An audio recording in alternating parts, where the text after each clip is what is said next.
Semangat pagi. Hari ini usia tomat saya berusia 20 hari setelah tanam. Saya akan membagikan tips pemupukan kedua di usia 20 hari ini agar bunga nantinya tidak mudah rontok di saat musim cuaca hujan ekstrim seperti ini. Oke, yang pertama Ultradap dengan kandungan fosfat 60% dan nitrogen 12%. Satu pak ini 1 kg untuk 1 drum. Dan yang kedua KNO putih. Kandungannya nitrogennya 13% dan kaliumnya 45%. Dan yang ketiga adalah boron atau borat. Ini cukup 100 gram saja per 200 liter air. Dan KNO3 putihnya 2 kilo ini dalam 1 drum. Jadi untuk 1 drum 2 kilo KNO putih, 1 kilo Ultradap, dan 100 gram pupuk borat.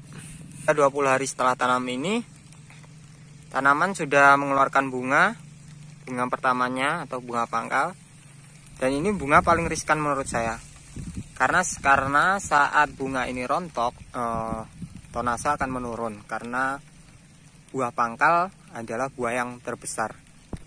Dan hingga buah pangkal ke 3 sampai 5. Buah ke 6 sampai ke 8 itu sudah mengecil. Dan apa saja keunggulannya dari pupuk-pupuk ini? Sangat unggul sekali, dari harga unggul dan kualitas pun unggul. Mengandung kalium ini berbentuk nitrat, artinya cepat tersedia dan terserap oleh tanaman. Begitupun fosfat. Untuk fosfat yang nitrat hanya MKP dan Ultradap ini menurut saya yang bagus. Dan kebutuhan bunga yaitu kalsium, fosfat, dan kalium akan memperkuat jaringan bunga, tangkai bunga, dan lain sebagainya agar tidak mudah rontok. Boron pun sama, memperkuat jaringan tanaman sehingga bunga tidak mudah rontok. Fosfat nitrat dari Ultradap ini 60% ya, jadi sangat tinggi sekali. Sangat bagus buat perkembangan bunga, jaringannya kuat. Apalagi kalium. Dari KNO putih ini kaliumnya 45%, sangat tinggi sekali. Dan berbentuk nitrat semua ya, Bung. Berbentuk nitrat artinya dapat tersedia dan terserap cepat oleh tanaman.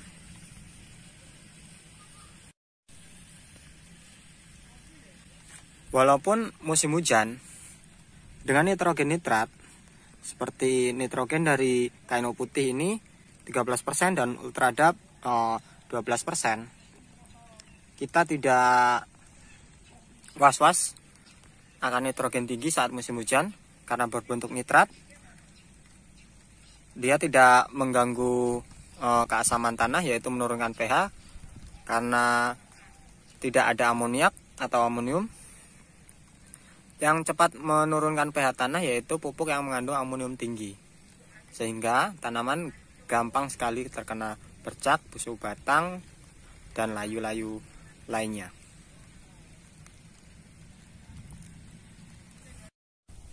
Nah, ini tips yang kedua, yaitu penggunaan pupuk hayati.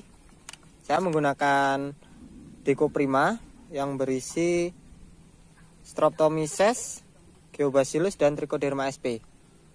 Ini untuk pencegahan layu bakteri, layu fusarium, dan jamur-jamur tular tanah lainnya. Nah, dalam 1 drum ini saya beri 1 bungkus Decoprima. Saya aplikasikan ke drum, saya aduk dengan air 200 liter, kemudian saya beri molase 250 ml atau tetes tebu 250 ml, kemudian saya diamkan selama 24 jam atau seharian. Karena agar mikroba-mikroba yang ada dalam Decoprima ini dapat beradaptasi di media baru. Dan penggunaan molase karena kandungan asam amino, karbohidrat, dan lainnya maka membuat mikroba akan cepat beradaptasi. Dan harapannya mikroba akan memperbanyak diri dengan memecahkan selnya, sehingga nanti saat kita aplikasikan ke dalam lubang tanam, mikroba tetap hidup. Dan cara aplikasi mikroba, usahakan aplikasi di sore hari agar mikroba tidak mati terkena paparan sinar ultraviolet.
Oke, itu tadi 2 tips dari kami.